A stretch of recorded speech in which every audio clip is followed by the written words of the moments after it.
வணக்கம் செல்ல குட்டிகளா. இன்னைக்கு நாம கன்னிக்குயில் ராஜா மாமா ஓட கரடி டாக்டர் என்ற புத்தகத்துல இருந்து என்ன கதை கேட்க போறோம்? சிறகு முளைத்த முயல்கள். அன்றைக்கு ஒரு ராத்திரி நேரம் காடு அப்படியே அமைதியா இருந்துச்சு. எங்க ஒவ்வொரு மூலையில ஆந்தையோட அலறல் சத்தம் வேற கேக்குது. பௌர்ணமி நிலவை ரசிச்சபடி 2 முயல் உட்கார்ந்துட்டு இருக்கு. அதனோட மரத்தோட நிழல்ல முயல் மேல பட்டு அந்த ஓவியம் போல அழகா காட்சி அளிக்குது. ஆந்தையோட அலறல் சத்தத்துல எழுந்த வண்ணத்து பூச்சி முயல்களோட நிழலை பார்க்குது. அடடா, இவ்வளோ அழகா இருக்கு, பார்க்கறதுக்கு ஓவியம் மாதிரியே இருக்கே, இது நம்ம வரைய முயற்சி பண்ணலாம் அப்படின்னு சொல்லிட்டு காட்டு மரத்தில் ஏறி இலையெல்லாம் பறித்து வண்ண வண்ண முட்டுக்கள் எல்லாம் இருக்கும்ல, அந்த ஹெல்ப் எடுத்துக்கிட்டு நிலவை ரசிக்கும் முயலை அப்படியே வரையுது. அது அப்படியே பார்த்துக்கிட்டே இருக்கு. மின்மினி பூச்சிகள் வண்ணத்து பூச்சி வரையும் ஓவியத்தை அவ்வளோ அழகாக ரசிக்குது. அது கிட்ட போய் கிளையிலேருந்து பார்த்துட்ருக்கு. நாம் வரைகிற ஓவியத்தை மின்மணி வேற பார்த்து ரசிக்குது அப்படின்னு இது ரொம்ப சந்தோஷமாயிடுச்சு. வெள்ளை நிறத்தில் செம்பருத்தி மூட்டை எடுத்துக்கிச்சு. மரப்பிசுனி இருக்குல்ல, அதெல்லாம் சேர்த்து வட்டமாக நிலவு மேலே ஒட்டிடுச்சு. காஞ்ச இலெல்லாம் வச்சு காப்பி கலரில் முயலையும் வரைஞ்சிடுச்சு.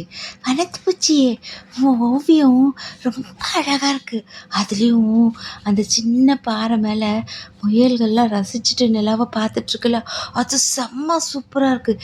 இதை பார்க்கும்போது ஓவியம் மாதிரியே இல்லை, உண்மையாகவே இருக்கிற மாதிரி இருக்குது தெரியுமா அப்படின்னு மின்மொழி பூச்சி சொல்லுதா. ரொம்ப ரொம்ப தேங்க்ஸ் அப்படின்னு வண்ணத்து பூச்சி அழகாக சீக்கிரமாக அந்த ஓவியத்தை முடிக்கிற இதில் இருக்குது. நம்மளை ஓவியமாக வரைகிறாங்கன்னு தெரியாமையே இந்த 2 முயலும் அப்படியே நிலவை பார்த்துட்ருக்கு. அழகு பெண்முயல் கேட்குது, என்னங்க அந்த நிலவில் காடு இருக்குமா? நான் சின்ன வயசுலேயே எங்கள் தாத்தா கிட்ட கேட்டேன். அவர் நிலவில் யாருமே வசிக்கலையாம், அங்கே மேடு பள்ளமாக தான் இருக்குது, ஆனால் காடு இல்லைன்னு சொல்லிட்டாரு அப்படின்னு ஆண் முயல் சொல்லிச்சா. ஆனால் இங்கேருந்து பார்க்கும்போது நிலவில் ஏதோ இருக்குது போலவே இருக்குதுங்க அப்படின்னு பெண்முயல் சொல்ல, ஆமாம்மா எனக்கும் அது போல தான் இருக்குது. சரி, நம்ம நிலவுக்கு போக முயற்சிக்கலாமா? நிலவுக்கா? நாம் எப்படிங்க போக முடியும் அப்படின்னு சொன்னேன். நமக்கு தான் சிறகு இல்லையே அப்படின்னு சொல்லுது ஆண்முயல். பறவைகளிட உதவி கேட்கலாமா? சரி சரி கேட்கலாம் அப்படின்னு சொல்லிட்டு ஆண்முயல் அப்படியே பேசிக்கிட்டே இருக்கும்போது அப்போ தான் இந்த மின்மினி இந்த 2 முயல் கிட்ட வருது.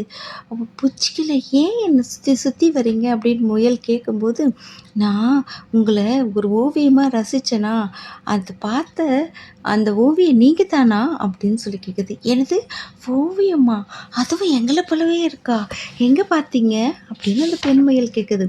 அதோ அந்த மரத்துக்கடியில் வண்ணத்தை பூச்சி இருக்குல்ல, அதுதான் உங்களை வரைஞ்சிக்கிட்டு இருக்கு.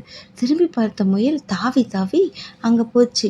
அதுக்குள்ளே வண்ணத்து பூச்சி முழுசாக வரைஞ்சி முடிச்சிருந்தது அந்த 2 முயலை. அதை பார்த்து முயலுக்கு அது பார்த்தோன்னே செம்ம சந்தோஷமாச்சு. எவ்வளோ அழகாக வரைஞ்சிருக்கீங்க அப்படின்னு சொன்னோடனே வண்ணத்து பூச்சி ரொம்ப மகிழ்ச்சி அப்படின்னு சொல்லுது.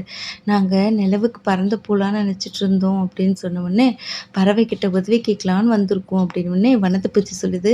உங்களால் எப்படி பறக்க முடியும்? சிறகே இருந்தாலும் உங்களால் போய் நிலவை தொடவும் முடியாது இல்லையா? வானத்தை போய் நம்ம ஓரளவுக்கு தான் போக முடியும், அதுக்கு மேலே போக முடியாதே அப்படின்னு சொல்லிச்சு வண்ணத்து பூச்சி. உடனே முயல் சொல்லுது, அப்போ எங்களால் போய் பார்க்க முடியாதா? காடு இருக்கான்னு எங்களுக்கு தெரியாதா? அப்படி எங்களுக்கு சிறகு இருந்தால் எப்படி இருக்கும் அப்படின்னு நாங்கள் நினச்சது தவறா அப்படின்னு பெண்முயல் வருத்தமாக கேட்குது. அதை வண்ணத்து பூச்சி ஒரு நிமிஷம் யோசிக்குது. கொஞ்ச நேரம் இருங்க, நீங்கள் வருத்தப்படாதீங்க அப்படின்னு சொல்லிட்டு உங்களை நான் ஓவியத்து மூலியமாக நிலவுக்கு அனுப்புகிறேன் அப்படின்னு. என்னது, ஓவியத்து மூலியமாக நிலவுக்கு அனுப்புறியான்னு? கொஞ்சம் பொறுங்க அப்படின்னு கடகடன் வண்ணத்து பூச்சி பறந்து போயிடுச்சு. கொஞ்ச நேரம் கழித்து வரும்போது இங்கே பாருங்க அப்படின்னு ஒரு ஓவியத்தை காமிக்குது. அதில் என்ன பண்ணிருக்கு அப்படின்னா, இந்த 2 முயலும் நிலாவை ரசிக்கிற மாதிரி ஒரு ஓவியம் வரைஞ்சிருக்கு. அது மட்டும் இல்லை, அந்த முயல் மேலே என்ன இருக்குது தெரியுமா? சிறகு இருக்குது. நிலவுக்கு உள்ள ஒரு சின்ன காட்டை வரைஞ்சிருக்கு. அந்த காட்டில் தான் இந்த 2 முயலும் பறக்கிற மாதிரியும் வரைஞ்சிருக்கு. அதுக்கு முன்பாகவும் பின்பாகவும் மின்மினி பூச்சி பறக்கிற மாதிரியும் இருக்குது. கொஞ்சம் தூரத்தில் பூ மரத்துலேருந்து பூக்கள் எல்லாம் கீழே விழுற மாதிரியும், அதனை இந்த வண்ணத்து பூச்சியெல்லாம் தாங்கி பிடிக்கிற மாதிரியும் வரைஞ்சிருக்கு. இதை பார்த்தவொடனே முயலுக்கு சும்மா சந்தோஷமாயிடுச்சு. வண்ணத்து பூச்சி உன் திறமைக்கு எங்களோட மனமார்ந்த வாழ்த்துக்கள். எங்களால் உன் ஓவியத்தை மறக்கவே முடியாது. எங்களுக்கு இந்த ஓவியத்தை பார்க்கும்போது எங்களுக்கே சிறகு முளைச்ச மாதிரி இருக்குது. இந்த ஓவியத்தை எங்களுக்கு தர முடியுமா அப்படின்னு இந்த முயலெல்லாம் கேட்கவுடனே, உங்கள் பாராட்டுனால தான் நானே இதெல்லாம் வரைஞ்சேன். அதனால் இது உங்களுக்கு தான் நான் கொடுக்கணும். என் திறமையை ஊக்குவிச்ச உங்களுக்கு இதை கொடுக்காம நான் வேறு யாருக்கு கொடுக்க போகிறேன் அப்படின்னு சொல்லிட்டு அந்த ஓவியத்தை வண்ணத்து பூச்சி கொடுத்தவொடனே முயல்களுக்கெல்லாம் செம்ம சந்தோஷமாயிடுச்சு.